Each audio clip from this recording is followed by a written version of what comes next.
में दो सुंदर बहनें रहती थी। उनके बालपन में ही उनकी माता का स्वर्गवास हो गया। उनके पिता पुरोहित थे। उन्होंने पत्नी की मृत्यु के पश्चात दूसरा विवाह नहीं किया। उन्हें भय था कि विमाता उनकी पुत्रियों का लालन पालन ठीक ढंग से नहीं कर पाएगी। पिता के स्नेह दुलार से पुत्रियां पली बढ़ी। पुरोहित की आमदनी बहुत कम थी। वह स्थान बदल कर की जाने बेटे मुझे इग्नोर मत करना। आज तुम्हारे घर खुशखबरी आने वाली है। बस तू फॉलो करके जय श्री राम लिखना और सिर्फ अपने पक्के 5 दोस्तों को इस वीडियो को शेयर कर देना। जय श्री राम। वाली खेती झूम खेती के द्वारा आजीविका कमाता था। उसकी पुत्रियां भी पिता की परेशानी समझती थी, अतः वे अपने पिता से अनुचित मांग नहीं करती थी। वर्षा ऋतु में उनके कष्ट और भी बढ़ गए। कई वर्षों से मकान की मरम्मत नहीं हुई, अतः बरसात का पानी घर में घुस जाता था। यूँ तो उनका घर एक ऊंचे मचान पर था, किंतु पानी वहाँ भी पहुँच जाता। एक दिन दोनों बहनें खेत से थक कर लौटी।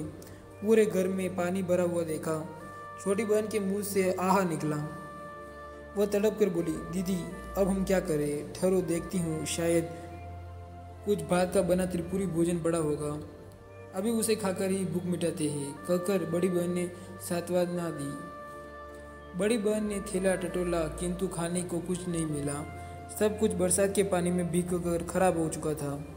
उसकी आंखों में आंसू आ गए। छोटी बहन का दुख वह सब सहन नहीं कर सकी। उसने प्रतिज्ञा ली कि मैं उसी को अपना पति मानूंगी जो मेरे घर को संवार देगा। जिस तरह सबके कष्ट दूर होते हैं, उसी तरह वह दुख भरी रात्रि भी बीत गई। अगले दिन जब दोनों बहनें घर लौटी तो घर की काया पलट देखकर दंग रह गई। सारे घर की मरम्मत की गई थी, तथा खाने पीने का सारा सामान भी मौजूद था। इतने खाद्य पदार्थ उन्होंने पहले कभी नहीं देखे थे। अचानक घर का परिवर्तन देखा तो उत्साह के साथ बोला, हो न हो, यह तो वन देवी की कृपा है। उसे तुम लोगों का कष्ट नहीं देखा गया, इसलिए उसने हमारी सहायता की है।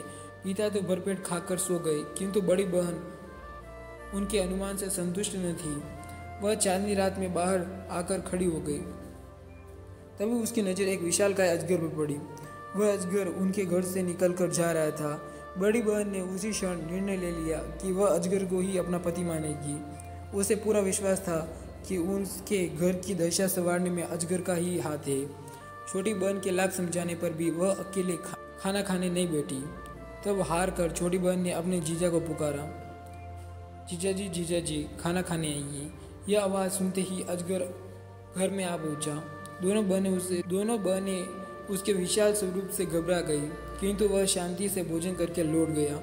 यह क्रम काफ़ी समय तक चलता रहा। एक दिन पुरोहित को पता चला तो वह आग बबूला हो गया। उसकी सुंदर पुत्री एक अजगर को पति माने, यह उसे स्वीकार न था। जब बड़ी बेटी खेत पर गई तो उसने छोटी बेटी से कहा, तुम रोज की तरह जीजा को पुकारो। छोटी ने समझा कि शायद उससे मिलना चाहते हैं। उसने फिर हाँ लगाई। अजगर जो ही मचान के पास पहुंचा, आड़ में छिपे पुरोहित ने तेज हथियार से उसके टुकड़े टुकड़े कर दिए। छोटी फूट फूट कर रोने लगी। बड़ी बहन ने जब अपने अजगर की मृत्यु का समाचार सुना तो वह दुखी हो गई। कुछ ही दिनों में उसके मन में अजगर के प्रति प्रेम भाव जाग गया था। उससे वियोग की कल्पना से वह भयभीत हो उठी। बिना एक शब्द कहे वह नदी की ओर चल दी। छोटी बहन भी उसके पीछे पीछे चल पड़ी।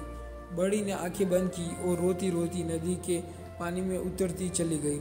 बेचारी छोटी उसे पुकारती रही, मत जाओ दीदी, मत जाओ। बड़ी बहन जो ही नदी में उतरी तो सीधे एक राजभवन में पहुंच गई। जल के नीचे इतना सुंदर महल देखकर वह दंग रह गई। प्रवेश द्वार पर उसका अजगरपति स्वागत के लिए खड़ा था।